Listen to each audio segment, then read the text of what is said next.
Conceive, believe, achieve. This is former UFC middleweight champion of the world, Michael Bisping. Paddy the Baddy here. You're listening to Combat Sports UK. And you're watching Combat Sports UK. Hey everybody, welcome back to the Combat Sports UK YouTube channel. And it's an absolute pleasure today to be joined by one of the brightest prospects, I believe, in English MMA. George Staines, how are you, sir? Yes, Tyler, I'm good. How are you, mate? Yeah, all good, mate. Listen, we're building up to Octagon 56. April 20th, your second fight on the promotion against Thomas Janik, I believe is how we go about pronouncing it. But look, that's not the big question, honestly. The big question is, what Lego did you buy after winning Octagon Challenge in November? So if anyone watched like the Clone Wars series, it was the Venator. So it's like the good guy version of the Star Destroyers. It's pretty cool. I think it's pretty cool. Anyway. No, it's a banger. Yeah, I know exactly which one you mean. I remember you talking about it in the post-fight media scrum. So it looks like you really got after that one. How long did it take you to build? Is it fully complete now? Oh yeah, I built it I started building it as soon as I got home. So I picked it up on Sunday afternoon into the Arndale. Got home and literally, but didn't really stop building it until I had little points where I slept and trained. But other than that, I was just building it. I think it took me about 18 hours, combined. Yeah, it was. I enjoyed every minute of it. Though it was so good. And are you keeping it next to the belt at home, or what's kind of got precedent? Is it the figurine or is it the belt? It's the Lego. It's the Lego's always priority. That's the way. That's the coolest thing in the room. I mean, you must be some way to win in the Octagon Challenge, Lego Challenge, right? Between yourself, Akon, Brad Pickett also is into it as well, isn't he? Right? I reckon Brad's winning that one. He showed me his collection, and it is out of this world. It's ridiculous how much he's got. It is cool. I am very jealous. Well, hopefully, come April 21st. You'll be able to head into Birmingham City Centre to the Lego store and pick up another one. Have you got your eye on something? Yeah, I've already got it picked out. So I want the UCS 8080. So it's just it's just massive, and it's retiring this year as well. So it'd be one of the last chance, or not one of my last chances, but I want to get it before it fully sells out. So one of the better chances to get my hands on it. I mean, that's a motivation going into the fight, right? Never mind these post-fight bonuses. Get me to that Lego store. Let's get the it. Well, listen, I mean, the big question is kind of, aside from that, is Octagon Challenge itself? I mean, looking at your resume, you got a really stellar amateur record, winning at the IMMAF and everything like that. So what kind of led you to deciding the Octagon Challenge was the right way to go into your professional career? So, I did the IMMAF Worlds, got bronze in that, and then there was only for me there was only one other thing to do, was go pro at that point. And then it was just trying to get matched on something. My initial plan was get a bit more experience on the regional scene, maybe have 1 or 2, maybe 3, then try and get somebody's one of these bigger promotions like Octagon, Cage Warriors, PFL, something like that, to start boosting my career. And then, well, I kid you not, I just couldn't get matched on these local shows. I tried Almighty BMF, there was no one coming forward to fight me really. And then I got the offer. I don't even know how. It just came to me and just said, "Would George like to do Octagon Challenge, just Ultimate Fighter style TV show?" I was just like, "Yeah." Nothing was. I couldn't get anything at the time, so I took anything that I could get. With open arms. I just wanted to get. I wanted to start that journey, start pro career, and I don't think there could have been many other better outcomes than doing the actual challenge series. Yeah, and Octagon Challenge itself, I mean, I really enjoyed watching it. I really liked the format. I thought it was, it kind of had that Ultimate Fighter vibe, but then different with the 4v4 in the team. You had a much smaller teams. I mean, talk us through the experience for yourself as a whole. There was obviously a big difference between the Irish and the English team in the house. So the English team, Hassan was quite loud, but that's that's Hassan. And but the other, to be fair, we was just all quiet. Me, Jake, and Bo was all we did try to let our skill do the talking, and then obviously the Irish tried to do a lot of the actual physical talking that do their talking. So someone might say, But I really enjoyed myself. Like I had a great time. Like it was just a mad experience, living in it. Like so, like I say, I fought in different countries doing the IMMAFs and that, but I've never like lived like in a different country. Never had to do multiple cuts. Never not. I mean, like proper cuts where I've been like dieting for like long periods of time. On top of that, doing all the challenges, which were absolutely amazing as well. Like changing the tires on a Lamborghini, doing some graffiti, the castle challenge where we had to bloody knock down. Yeah, I love that one. Unfortunately, I didn't get to do the whitewater rafting one, but it looks fun as well. But and like even the rewards, like getting to fly in the planes and that, it was crazy. And like I said, I'm so glad I did it. Just being in Slovakia, like we went in the summertime, it was beautiful. Like the weather was amazing. It was like I think it was like 36 degrees some days. Oof. So like so it was like really warm. So like I couldn't have asked that. Obviously, it was like a bit of like a work holiday, but like I couldn't have asked for a better like start to my career. No, you absolutely couldn't. And obviously, it was capped off with that night in Manchester. I mean, one thing before we talk about the fight itself and everything, Bill. Now, one thing that really stood out to me being in the building was the amount of support you brought. Like it seemed like everybody was there to see you. And then when you picked up the victory and you had the belt wrapped around your waist, the support there for you was incredible, right? That must have been really special. Oh yeah, like I knew I'd have a lot of like people from like all like coming to watch me anyway, but like the actual amount of support actually surprised me as well. Like watching the walkout, how many people like screaming on and like I was like, oh my god, this is amazing. Because like when I first walked out, I thought I had like a couple boos, but I'm like, it just must have been in my head that I was gonna get a few boos, and obviously like some of Dennis's supporters, but like watching back, I was like, there was no one there booing me. It was just everyone was cheering me. I was just like, it was mad, and like especially when like, obviously I got that finish, the whole like arena like lit up and went mental. It was very very special, and again like that on your debut is something that's always gonna stick with you forever because like how often do you get to fight in one of the biggest arenas in the UK and get that level of excitement after you've won?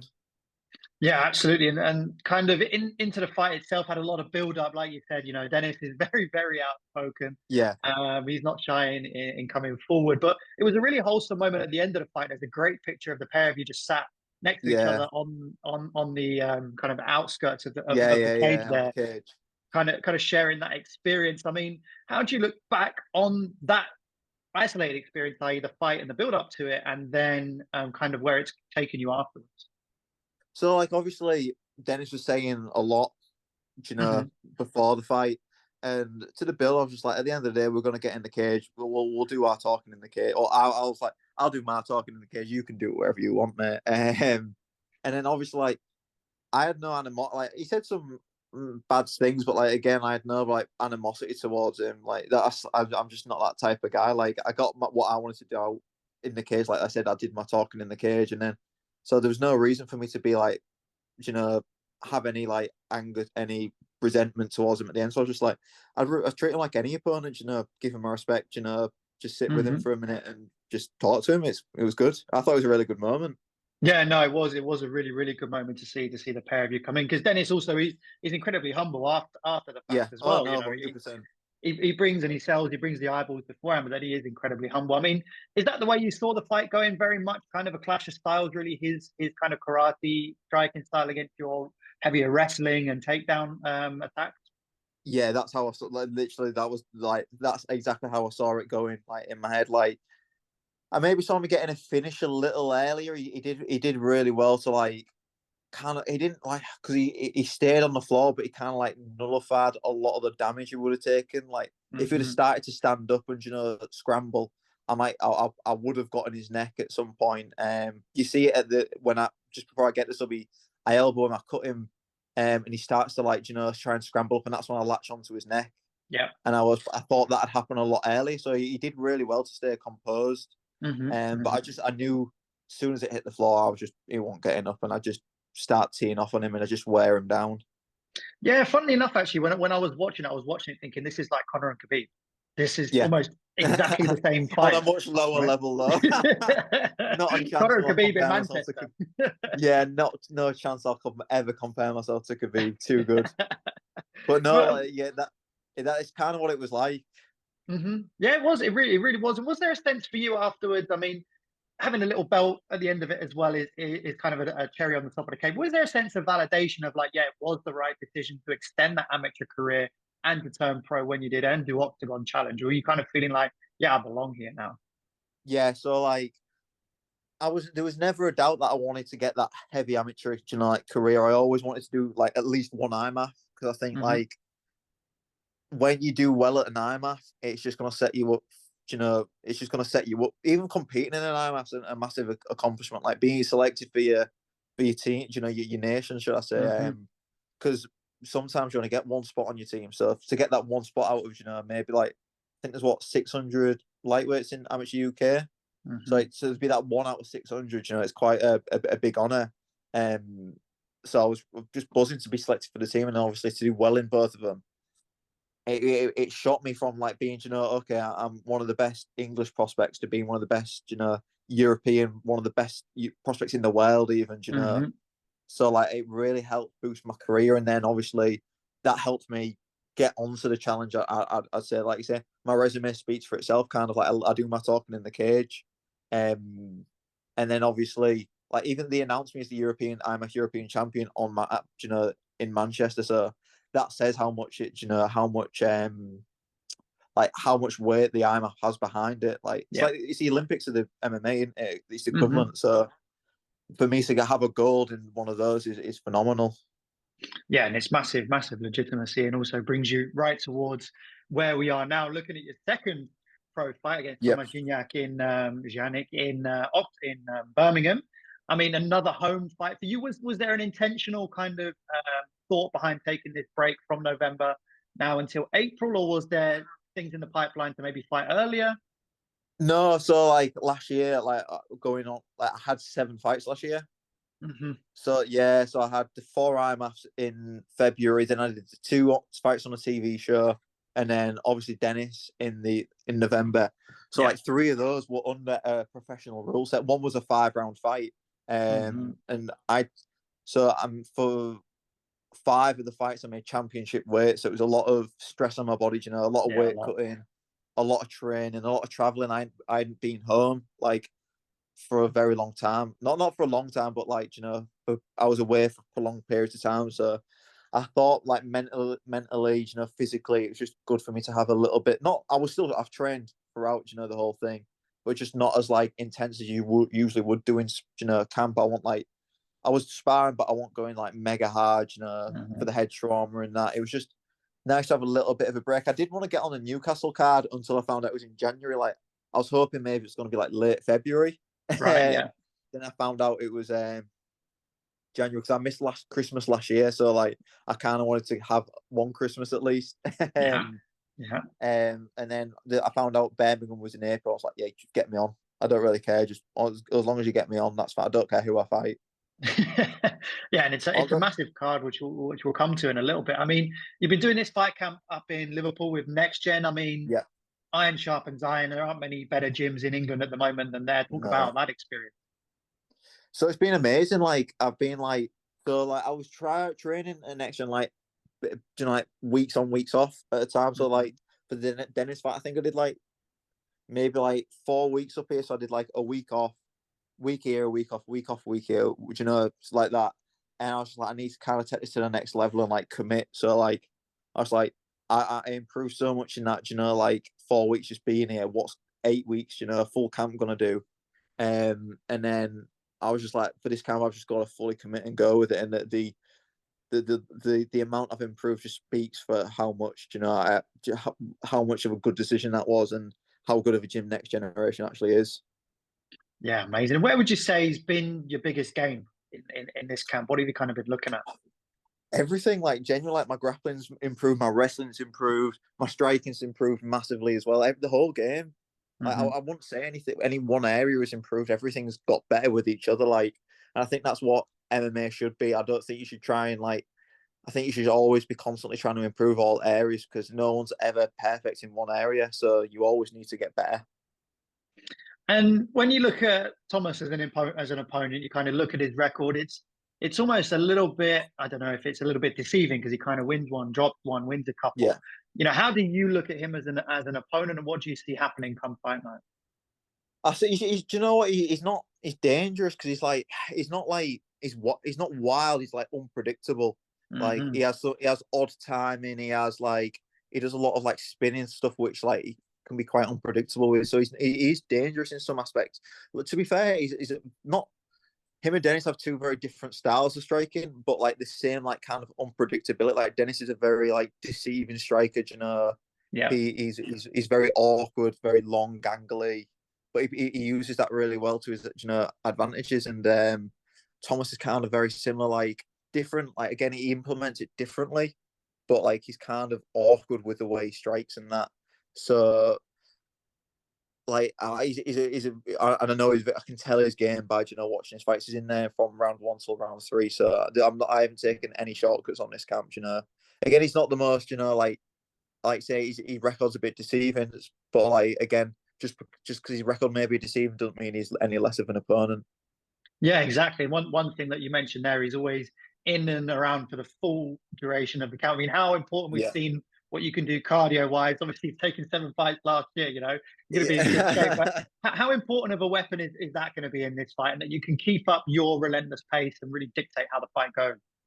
It's a massive tool. Like it's a massive weapon. Like you see, like with Khabib and like Max, they're so dangerous because they can keep that same output for 3-5 rounds. Like there's not a point where I'm gonna get tired in this fight.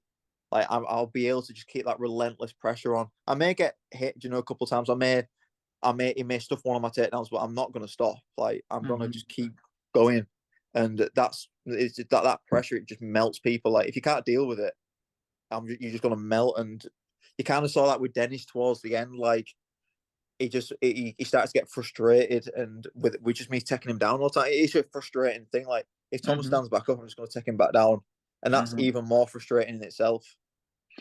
And it's one of those. I think it's a really fine balance in MMA. I think in other sports, especially when you're starting out, you want to kind of get as much pitch time as possible, so to speak. But in MMA, it's a real fine balance. You want to get out of there quick, but you still want to get experience, right? So where Cage do you sit time, kind of yeah. on that pendulum? So it's hard to really like say because like again, I'm still like fresh in my career, so it's like, do I invest early and get some ring touch, cage time, or do I start getting a quick finish? Because at the end of the day, everyone likes a quick finisher, don't they? Like you look at like you big like stars in the sport, they're all like very like knockout artists, they get good finishes and that. But then you look at like the likes of Khabib, who just mauled people for 5 rounds, and again, even like Leon, he just he's because them like they're the two examples I look at the most. They became like undeniable. Like Leon got the phenomenal knockout against Usman, obviously, but then obviously like you look at him, he's just undeniable as a champion. Same with Khabib, who's undeniable. So that's the kind of route I want to follow. Like it's just hard because like I don't want to get into the thing of like trying to get like round cage time. I want to get finishes as well. Like I like getting 3rd round finishes because I'm getting a cage time and a finish then. But everyone likes a first round finish for some reason. Yeah, everybody does. And I mean, to be fair, with your style, what's entertaining is your pressure, right? And your pace, and that you just relentlessly go for it. I mean, do you think ultimately, I'm going to push you for a little bit of a prediction for this fight, but do you think ultimately that's going to be Thomas's undoing on fight night, your pressure and your pace? Yeah, I do think so because I don't think you can really like recreate it in sparring too much. Like I don't think there's many people who with a similar build to me, with a similar wrestling ability as me, with a similar like cardio output. I don't think many people can replicate that because they'll just get tired. Like I'm honest to God, I'm just not getting tired in sparring whatsoever at the moment. I can do in 5 rounds. I'm just with Paddy, Shem, Adam Cullen, Luke Ryan. I'm just not getting tired. I can just keep going, and it just shows for like how good my conditioning coach Paul Reed, like how good the coaching and obviously the guidance at NextGen is. I've just got better, and I think the pressure for a lot of people is just too much. So like, I think you'll either give up and just like kind of give me a sub, or just like curl up into a ball and I'll just TKO you. One of the two, either one will be good. Well, just before we finish up, I mean, the card is almost a little bit of an Octagon Challenge reunion show, right? Akon's on there, Chem's on there, Bo Gavin's just been announced as on there as well. I mean, how do you see those guys getting on? I mean, are you looking forward to fight night as well? Obviously, once you get your fight finished. Yeah, obviously, like Bo's I'm assuming Bo's before me. And then obviously you got Shem, who's now one of my teammates on the card, which I'll hopefully be able to get all, if we've got any media stuff afterwards, get that done quickly so I can go watch Shem. Obviously watch Akon, because I'm interested in the Tip Sport Game Changer anyway. Yeah. But obviously with Shem being Akon being one of the Team England coaches, really interested to see how that one plays out. So yeah, just it'll be, it's a great card anyway. Yeah, plus them, exactly. And then you've got AB at the top of the card as well in the title bout. I mean, obviously you work with Akon. How far do you see him getting in this Tip Sport Game Changer? It's a banger this year, I have to say. Yeah, I see Akon getting he's got a very difficult style to deal with. He's very explosive. And he's just enormous. Yeah, he's huge. He's so big for a lightweight. Like, I saw a picture of him. Who was two teammates on the card as well from Renegade? They're both welterweights, aren't they? Yeah. They've got Amari Diedrich. Yeah. Yeah. He looked as big as both of them. I was just like, hey, how are you making lightweight, Akon? Like, you're as big as those two. Yeah. Yeah, he's crazy got something in the water in that weight cut. And like he's so explosive, and I just see it's hard to deal with him. He's so very, very strong as well. Yeah. Well, listen, man, I'll let you get back to your afternoon. You got a little bit of a break now. But you've been absolutely gracious with your time. I really appreciate it, mate. And we wish you all the best in the fight night. So that is George Staines, Octagon 56, April 20th in Birmingham. I think it's still available, I believe. So go and get them now. If not, tune in Channel 4 online.